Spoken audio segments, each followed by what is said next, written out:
கோவையில் கழிவுநீர் கால்வாயை சுத்தம் செய்யும் பணியில் ஈடுபட்டுள்ள பணியாளர்கள் எவ்வித பாதுகாப்பு உபகரணங்களும் இன்றி கால்வாயில் இறங்கி சுத்தம் செய்து வருகின்றனர். இது தொடர்பான கூடுதல் தகவல்களை வழங்குவதற்காக நேரலில் இணைகிறார் செய்தியாளர் சுரேஷ்குமார்.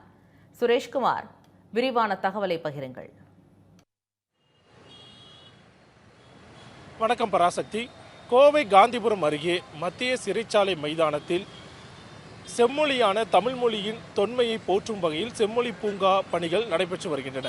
இந்த செம்மொழி பூங்கா பணிகள் நடைபெற்று வரும் அந்த வளாகத்திற்கு முன்பாக அமைந்துள்ள சாக்கடை கால்வாயில் கூலி தொழிலாளர்கள் எவ்வித உபகரணங்கள் இன்றி சாக்கடை கால்வாயை சுத்தம் செய்யும் பணியில் ஈடுபடுத்தக்கூடிய ஒரு அவல நிலையை நாம் பார்க்க முடிகிறது.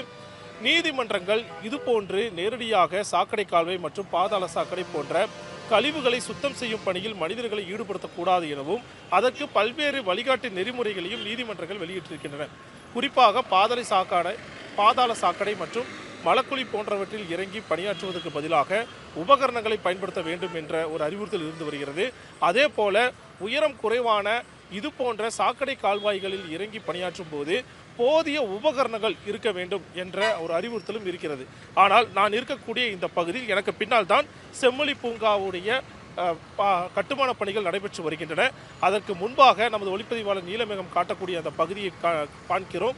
கிட்டத்தட்ட 3 மணி நேரத்திற்கு மேலாக இங்கு பெரிய பெரிய அதிகாரிகள், அலுவலர்கள், அரசியல் சார்ந்த நபர்கள் செல்லக்கூடிய ஒரு பாதை. அந்த பாதையில் எவ்வித மன உறுத்தலும் இன்றி சக மனிதர்களை பாதுகாப்பு உபகரணங்கள் இன்றி இங்கு கால்வாயை சுத்தம் செய்யும் பணியில் ஈடுபடுத்தி இருக்கிறாங்க.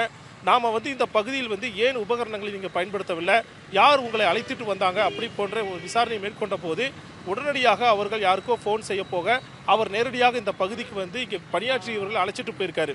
அதாவது தான் செய்வது தவறு என தெரிந்தும் அவர் பணியில் ஈடுபடுத்தியிருக்கார் என்பது இங்கு அழைச்சிட்டு பணியில் ஈடுபடுத்தியவருக்கு தெரிகிறது.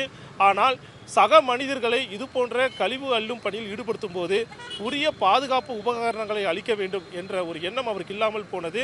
மாநகராட்சி மற்றும் மாவட்ட நிர்வாகம் தரப்பில் இதற்கான நடவடிக்கைகளை இன்னும் அழுத்தமாக எடுக்க வேண்டும் என்பதை சுட்டிக்காட்டுகிறது. பராசக்தி,